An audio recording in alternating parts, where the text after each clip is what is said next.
अच्छा जी, जर्मनी च चोरा ने ऐसी गेम पाई है कि पुलिस भी परेशान हो गई है। यकीन करो, बड़े बड़े चोर देखे लेकिन इन्होंने तो एंड ही कर छड़िया। जिस तरह हॉलीवुड ते बॉलीवुड दी मूवियां च बैंक राबरी नहीं होंदी, बिल्कुल इन्होंने परफेक्ट इस तरह ही राबरी की है। क्रिसमस दी छुट्टियां सी जर्मनी, तुहानू पता लोग रूटीन नाल बैंक वगैरह तमाम जिहड़े गौरमेंट के अदारे नु बंद न। इस तरह ये बैंक भी बंद सी ते पुलिस नु थाने विच एक जिहड़ा फायर अलार्म होंदा है ਉਹਦੀ आवाज़ आई कि कोई एमरजेंसी है। पुलिस उत्थे चेक करन गई तो उन्होंने पहली बार पता लगा कि इस बैंक में तो बड़ी वड्डी गेम पै चुकी है। जर्मनी च नॉर्मल जिहड़े बैंक ना वो महफूज समझे जाते हैं, नहीं लुटे, क्योंकि सिक्योरिटी तुहानू पता है जर्मन पुलिस जिहड़ी है हर तरह नंबर 1 है।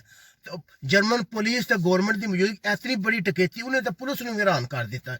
अच्छा जी, चोरा ने बड़ी प्लैनिंग की है। मैं छड्ड गल दिओ, ज़ाहिर है पहले उत्थे उन्हें रैंकिंग की होगी, कई दिन उस इलाके फिरते रहे होंगे। उन्हें पहले मुख्तलिफ जो ग्रुप ने इकट्ठे किए होंगे, मुख्तलिफ सोच वाले बंदे इकट्ठे किए होंगे और जिन्हें रातों रात अमीर होने का शौक होंगे। उस तो बाद उन्हें सारी गेम पाई है। उन चोरों का तरीका वारदात देखो।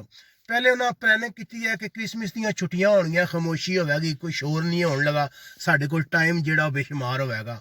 उस तो बाद उन्हें क्या किया, एक ऐसा बैंक लोड़िया जिहदे नाल थल्ले एक अंडरग्राउंड पार्किंग सी।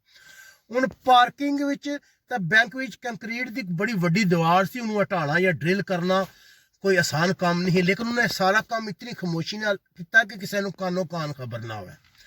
ਅੱਛਾ ਜੀ, ਉਹਨਾਂ ਉੱਥੋਂ ਡਰਿਲ ਕਰਕੇ ਅੰਦਰ ਆਏ।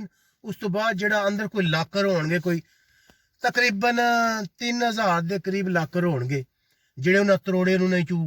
ਕੁਝ ਅੰਦਾਜ਼ਿਆਂ ਦੇ ਮੁਤਾਬਕ ਜਿਹੜਾ 3 ਮਿਲੀਅਨ ਯੂਰੋ ਤੋਂ ਵੀ ਜ਼ਿਆਦਾ ਦੀ ਰਕਮ ਹੈ, ढेर सारी रकम बनती है। अजे तो इन्होंने मोटे मोटे अंदाजे जो गाहकों ने तफसीलात दी हैं, कई बार खुफिया अंदर लाकर भी सामान होंदा है, मुख्तलिफ तरह की ज्वेलरी थी तो सारा कुछ सी।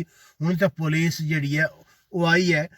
बंदियां नूं भी जिस वेले पता लगा उन्हें बाहर आके रोला पा दिता कि भाई जी साडे पैसे वापस करो। गौरमेंट ने कहा तुहाडे पैसे जिहड़े इंश्योरेंस ने, तुसीं टेंशन ना लवो, सारा कुछ ठीक हो जाएगा। हुण पुलिस जायजा लै रही है। पुलिस जिहड़ी है मौके ते गवाहां कोल पुछया किसी ने कोई देखा होवे तो कोई बंदियां ने कहा कि रात का टाइम से हाँ देखा कि कोई बंदे जिहड़े न वो बड़े बड़े छापर काले ते लै के जा रहे सी। जाहिर है जो बड़े बड़े छापर होंगे उन्हें तो नोट ही होंगे, उन्हें सारे इकट्ठे किए होंगे।